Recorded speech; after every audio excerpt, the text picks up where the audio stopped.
The Vault by Kees. My name is Kees. A couple months ago, there was a strange occurrence. Not actually sure what happened. It was so weird, so demonic, so fear-provoking that I tried to explain it as much as I was. So I remember it as if it was not just yesterday, but 5 minutes ago. Maybe it was. I can't tell time since then. Could be years from then. Not actually sure. So, me and my friends, we are graffiti artists. Yeah, we love graffiti, and we're pretty good at it. I mean, like, not like the best, but pretty good.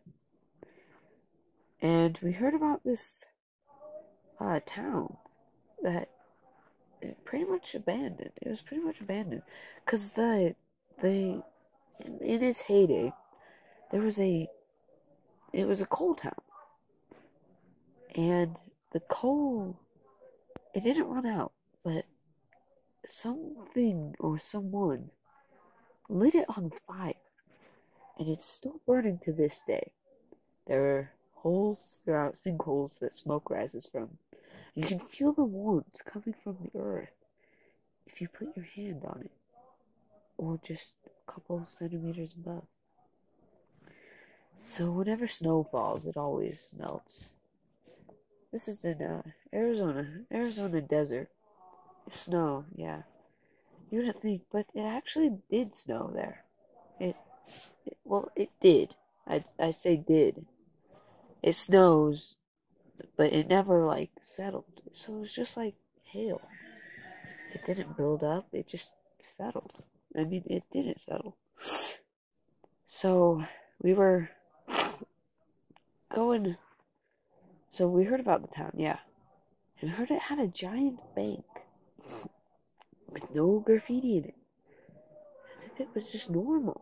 Just like, yeah, so we decided we were gonna go and graffiti that, because that's a pretty cool thing to graffiti. A bank. We were gonna try to get to the vault. The vault, yeah, that'd be just legendary to graffiti that. If it was unlocked, graffitiing the inside of a bank vault, that is the most legendary thing you can do as a graffiti artist.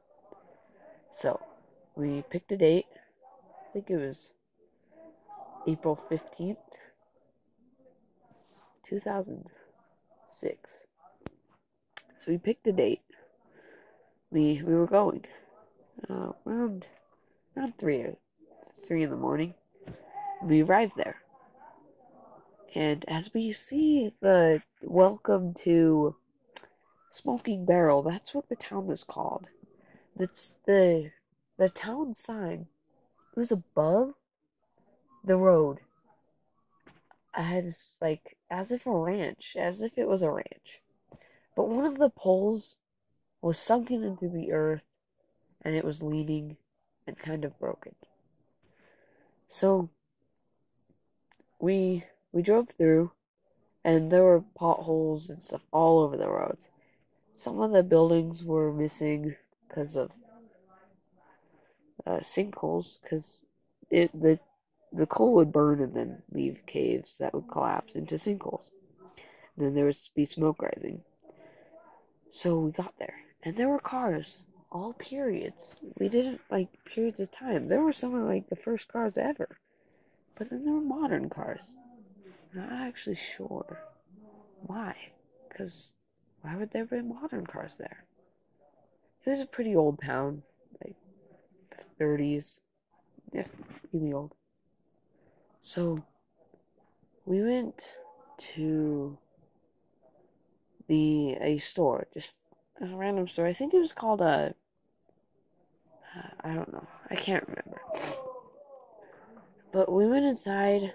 Nothing was broken. There was stuff. It was like a candy store, and there was candy all over the back shelf. It looked just like an old Western candy store or whatever. Just like candy lining the shelves, and none of the windows were broken. Nothing was out of place. That was very peculiar, because you'd think it's an old town, it'd get vandalized and stuff by, like, us, of course. But it wasn't. So we left there. We took some candy. So we left there, and we found the bank. The bank had this big sign, but the sign wasn't actually held up. It had actually fallen down on the ground, face down. So we didn't know what the bank was called, because we couldn't lift up this sign. It was like a ton or two. So, yeah, I don't know. But the bank had, like, spinning doors. You'd think a big bank like that would have. It was pretty cool. We tried to get through the spinning doors. They were too rusted and jammed and whatever to get through. So we broke a window and got in. None of the windows were broken except for the window that we broke. But we got in. Checkered white and black marble floors. All super big corridor. You could see the teller's booth. Uh, there were papers scattered all over behind it. But there was this one stack of papers that it it wasn't actually scattered. It had a paperweight, but it wasn't dusty. This entire place wasn't dusty. That was, yeah, no, there was no dust anywhere. That we were kind of getting kind of scared. Yeah, we don't get really scared. We do this all the time. We go into mines and stuff, but this was a bit scary. But with the door that goes into the teller booths was open, and we went inside. Not knowing, but yeah, we went inside, and there's a long hallway. Uh, Doors scattered all over, saying like bank, vault. Uh, I don't know. I don't remember. But um, there were these stairs at the very end of the hallway. They were metal, as if you would see it in a prison. We went up them. They made such a vivid sound. You could see with your ears what was coming up those stairs. Of course, it was us. Me and I think three of my friends. So three of my friends. So we get up there. That was the loudest staircase we could ever know. I swear, that was the loudest staircase ever. So we went down another hallway, and there was a sign. It was like a plaque hanging down. To the right, it said exit, and to the left, it said vault. And that was our goal, to get to the vault. So we went down the stairs. No, we went to the left, to the vault. But there were these like jail cells lining that place. We don't know why. There was like, yeah, jail cells. Not actually sure. But in the jail cells, there were these marks. Like somebody was counting days or years or months. I don't know. And they were counting them on the walls. They numbered in like hundreds of thousands. We weren't sure what they were for, because banks don't have prison cells. Banks are for storing money. But I guess maybe in the Wild West they weren't different. They were the same thing. That wasn't really peculiar at all. But we finally saw the big vault. There it was. Giant. We pointed our lights at it. No graffiti at all. But it was unlocked and slightly opened. Like, was this place robbed? Why wouldn't they have broken anything? Maybe the papers were scattered by them? So we opened it the rest of the way. It wasn't rusted at all. No dust anywhere. We found inside. There was a large room, and then there was a smaller room in the back. So we all walked inside, pointing our flashlights all over the place, and there was graffiti everywhere.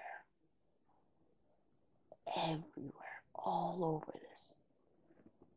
But there was this one blank spot. And we were like, oh, wait, why is there graffiti everywhere? But we decided, we don't care. We're just going to graffiti in this one spot.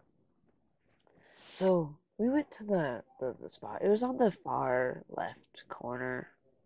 Far left corner. Kind of near the top. There was a ladder in the middle. They don't know why. We don't know why. There were storage boxes. So there was a ladder from that. It had broken off and it was in the middle now. So we grabbed that, leaned it up, and started spraying. And then we heard the stairs creaking so loud we could pretty much see what was coming up. But what was coming up? We didn't know. We pointed our lights down the hallway, saw a blur. My friend got thrown against the wall. We were all super scared. We rushed to his aid. And then we heard the vault close and lock. We were so scared at this point. We had no idea what just happened. Or if that thing was in here. We decided maybe this is a dream. But it wasn't. We knew it wasn't a dream. All of us. But we thought maybe if it could just be a dream, then we would be safe. But we all knew our hopes were in vain. So we decided we were going to look around. There's no way to open it, but there was the smaller room. We were going to go in and see if there was a back entrance or something. I don't know. We were super scared and creeped out. We would try anything. So we go in the back room. There's a pile of skulls in the far right corner. A pile of empty spray cans in the close left corner. And an assortment of bones scattered everywhere. I don't know, there must have been 50 to 100 skulls in that corner. There was blood in there. And we all knew what had happened. They were fellow graffitiists and murdered. And then we heard creaks. And then we felt some of our weight get off of us. And we all realized what had happened. A sinkhole had formed underneath the bank. Underneath the bank? So, was it falling? But we were falling. We weren't even touching the ground anymore. But it couldn't have just been the bank. We could hear car alarms going off. Our car alarm. The entire city was being engulfed by this sinkhole. That time, we all realized nobody will ever know our story. We'll never make it out. That thing will get us.